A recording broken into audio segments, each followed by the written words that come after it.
How sexual abstinence activates your true power. Carl Jung. Nobody talks about this, because if you knew how real it is, you'd become dangerous. You've been told that discipline is about working harder, waking up earlier, grinding more. But the deepest, most powerful form of discipline, the one that rewires your mind, rebuilds your focus, and activates a version of you that most people will never meet, is the discipline over your own desires, specifically, your sexual energy. Because what nobody told you is that your energy wasn't meant to be wasted chasing temporary pleasure. It wasn't meant to be burned away in moments of weakness. It wasn't meant to be spilled every time your mind feels bored and lonely or empty. Carl Jung understood something that modern society buries. Your sexual energy isn't just about reproduction. It's life force. It's creation energy. It's the literal fuel behind your drive, your creativity, your dominance, your ambition. And when you waste it, you waste yourself. Look around. Why do you think society constantly feeds you distraction? Why do you think every screen, every scroll, every click is designed to pull you deeper into comfort, pleasure, and weakness? It's not random. It's engineered. Because a man who is drained, a man who is constantly chasing cheap dopamine, a man who burns his own energy for nothing, is a man who will never be dangerous, never focused, never disciplined enough to take real power. They don't want you to hold your energy. They don't want you to understand what happens when you stop spilling it for every fake fantasy, every empty interaction, every mindless habit that makes you weaker. Because the moment you stop, the moment you redirect that energy back into yourself, everything changes. Your clarity sharpens. Your focus becomes terrifying. Your presence, heavier. Your discipline, unshakable.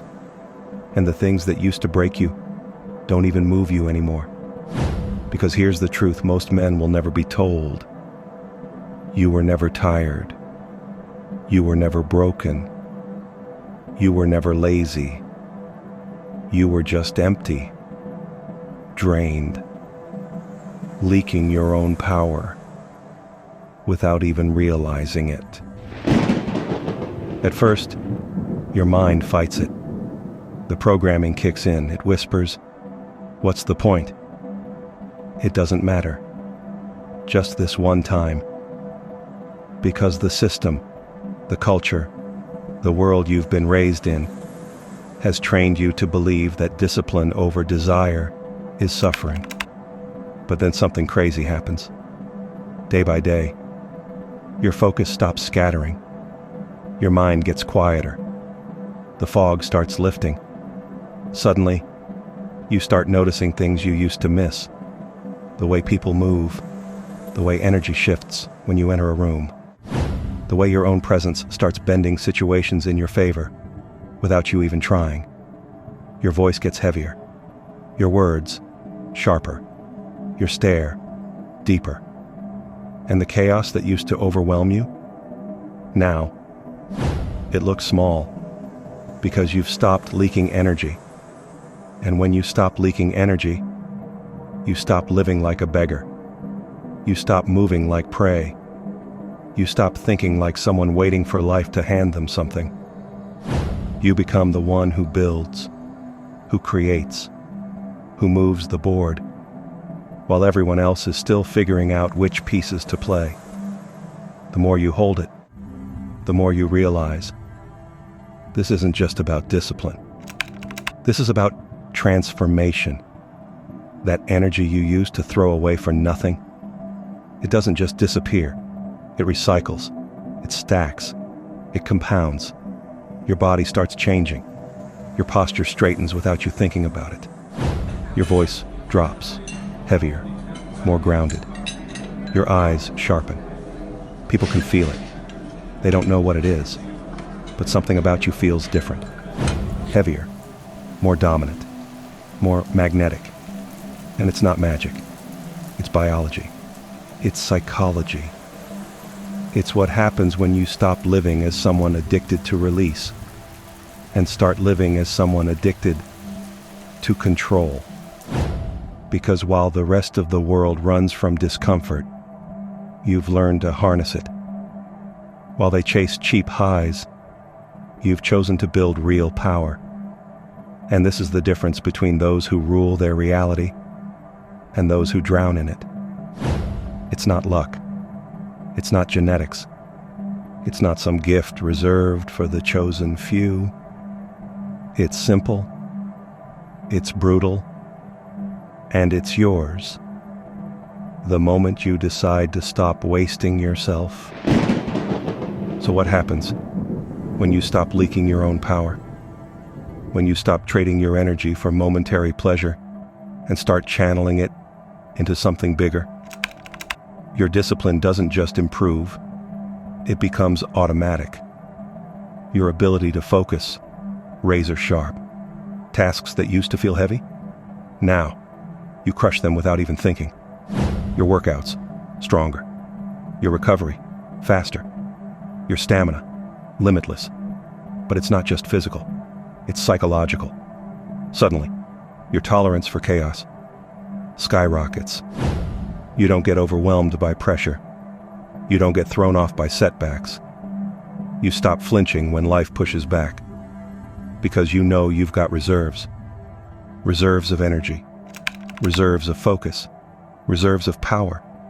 And while others are running around, chasing validation, chasing pleasure, chasing distractions, you walk, calm, deliberate, unbothered. Because when you own your energy, you stop chasing life, and life starts chasing you. Here's the part nobody talks about.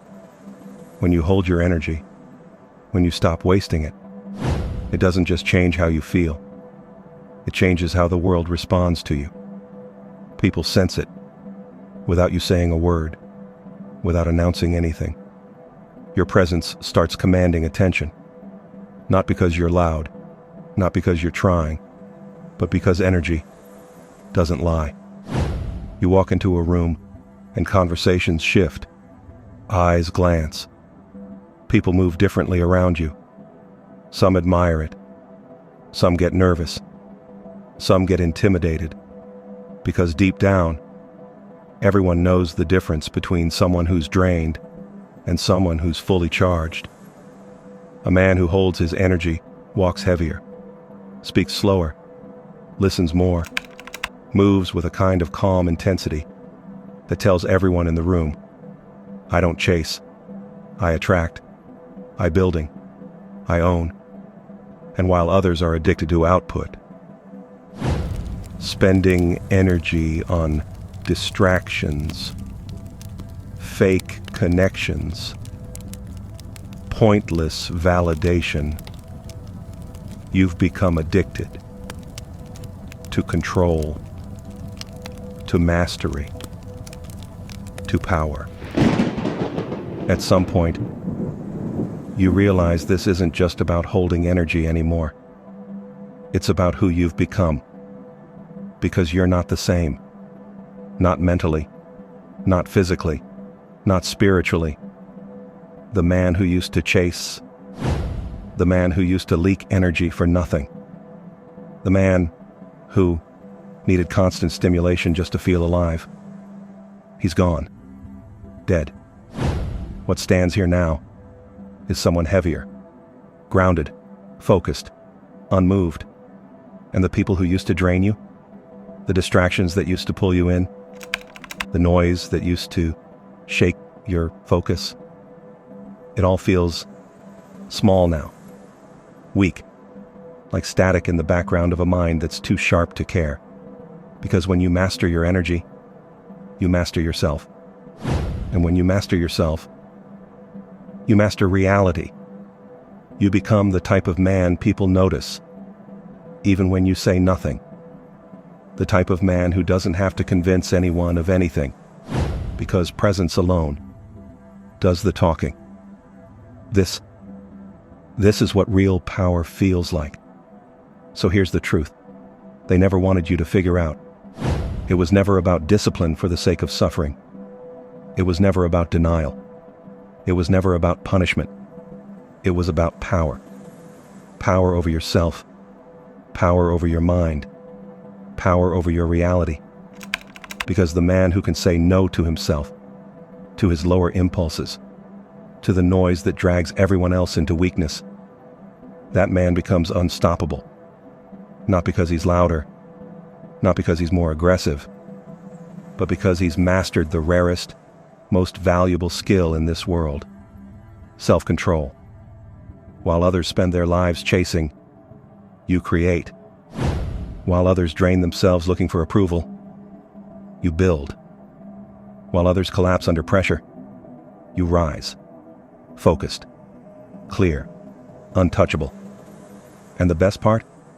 The world notices. It feels you. It adjusts to you.